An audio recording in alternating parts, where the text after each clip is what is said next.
Hello विद्यार्थी मित्रांनो, आज आपण क्लास 6 इंग्लिशची 2.1 पोयम द ब्रदर ही इंग्लिश टू मराठी समजून घेणार आहोत. तर ही कविता बहीण भावाच्या अतूट प्रेमाची, विश्वासाची आणि एकमेकांना दिलेल्या आधाराची सुंदर भावना व्यक्त करते. सुखदुःखाच्या प्रत्येक प्रसंगी भावंडांनी एकमेकांची साथ द्यावी हा संदेश आपल्याला या ठिकाणी या कवितेतून मिळतो. तर या ठिकाणी पहा, तुमच्यासाठी एक वॉर्म अपची ॲक्टिव्हिटी दिलेली आहे. तर या ठिकाणी डू ॲज डिरेक्टेड हे तुम्हाला सोडवायचं आहे. तर फॅमिली आणि या ठिकाणी उत्तर दिलेलं आहे मदर.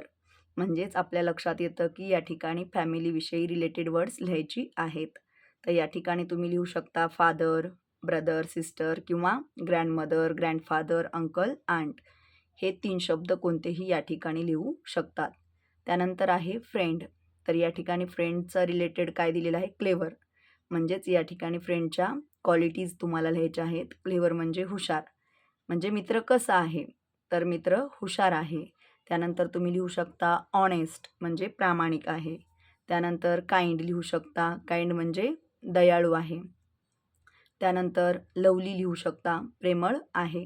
तर अशा पद्धतीनं फ्रेंडबद्दल क्वालिटी लिहायच्या आहेत. तर आता या ठिकाणी पहा, read the poem and enjoy म्हणजे ही कविता वाचा आणि आनंद घ्या. तर अतिशय सुंदर अशी बहीण भावाच्या प्रेमळ नात्याविषयीची ही कविता आहे. या ठिकाणी या कवितेमध्ये हा जो भाऊ असतो ह्या बहिणीचा खूप मोठा आधार असतो हे आपल्याला समजून सांगितलेलं आहे. तर या ठिकाणी मी तुम्हाला ही कविता लाईन बाय लाईन समजून सांगते. तर पहा, फर्स्ट ओळ या ठिकाणी दिलेली आहे. In laughter bright in shadows deep a bond we share the love we keep. तर या ठिकाणी या 2 ओळींचा अर्थ काय आहे? इन लाफ्टर ब्राईट म्हणजे काय? आनंदाच्या क्षणी. इन शॅडोज डीप म्हणजे काय? किंवा दुःखाच्या क्षणी किंवा दुःखाच्या सावलीत असो. भाऊ आणि बहिणीमधील प्रेमाचे घट्ट नाते असते. अ बॉन्ड, बॉन्ड म्हणजेच काय? नाते. तर या दोघांचे जे काही नाते असते तर ते प्रेमाचे नाते, लव्ह वी कीप हे नाते घट्ट असते. असं या ठिकाणी या 2 ओळीचा अर्थ दिलेला आहे. पुढे पहा, through storm and sun we walk as one, you my brother my moon and sun. तर अतिशय सुंदर ओळी या ठिकाणी दिलेल्या आहेत पहा. थ्रू स्टॉर्म अँड सन म्हणजेच काय? तर जीवनात कितीही सुख किंवा दुःख किंवा संकटे आली तरी दोघे एकमेकांची साथ देतात. कवीसाठी त्याचा भाऊ चंद्र आणि सूर्याप्रमाणे अत्यंत प्रिय आणि महत्त्वाचा आहे. म्हणजेच अगदी त्याचा भाऊ हा कवी म्हणतो या ठिकाणी की तो माझा भाऊ जो आहे तो अगदी चंद्रा सूर्याप्रमाणे माझ्यासाठी आहे. प्रत्येक संकटांमध्ये, अडचणींमध्ये तो कवीसोबत असतो. पुढे पहा, with eyes that see my hidden pains you stand beside through loss and gain. तर या ठिकाणी सांगितलेलं आहे पहा, भाऊ आपल्या बहिणीच्या मनातील न बोललेली दुःखही ओळखतो. म्हणजेच हिडन पेन्स, अशा लपलेलं बहिणीला एखाद्या वेळेस एखाद्या गोष्टीमुळे जे काही दुःख होतं, लपलेलं दुःख जे असतं ते देखील हा भाऊ आपल्या बहिणीच्या मनातील दुःख ओळखतो.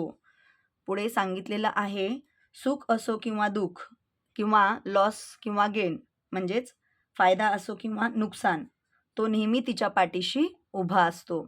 असं या ठिकाणी या ओळींचा अर्थ आहे. पुढे पाहूया, in every tear and every smile your presence make it all worthwhile. तर या ओळींचा अर्थ काय सांगितलाय पाहूया.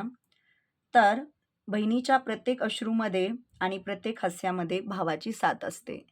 म्हणजेच इन एव्हरी टीयर म्हणजे प्रत्येक अश्रूमध्ये, अँड एव्हरी स्माईल म्हणजे प्रत्येक हास्यामध्ये काय असतं? भावाची साथ असते. Your presence make it all worth while आणि त्यामुळे जीवनातील प्रत्येक क्षण अगदी वर्थ वाईल म्हणजे मौल्यवान किंवा आनंददायी ज्याला आपण म्हणू शकतो, असं त्या बहिणीला वाटत असतात. Like rivers flows to the sea together strong you and me. तर जशा नद्या शेवटी समुद्राला मिळतात त्याप्रमाणे भाऊ आणि बहिणीचे जीवन हे एकमेकांना जोडलेले आहे. ते एकत्र असताना अधिक मजबूत होतात. जसं नदी समुद्राला जाऊन मिळते आणि अथांग असा मजबूत समुद्र तयार होतो, तसं या ठिकाणी ते दोघे एकत्र असताना अधिक मजबूत होतात. When days are dark and nights are long, your strength and hopes keep me strong. तर बघा या ठिकाणी काय ओळींचा अर्थ सांगितलेला आहे. कठीण दिवस आले किंवा अडचणी वाढल्या तरी भावाची ताकद आणि आशावादी विचार बहिणीला धैर्य देतात. Days dark and nights are long म्हणजेच कितीही कठीण दिवस आले किंवा अडचणी वाढल्या तरी या ठिकाणी भावाची जी काही ताकद आहे, युअर स्ट्रेंथ म्हणजे त्याची ताकद, आणि अँड होप्स म्हणजे जे काही आशावादी विचार आहेत ते बहिणीला स्ट्रॉंग बनवतात, धैर्य देतात, असं या ठिकाणी या ओळींचा अर्थ आहे.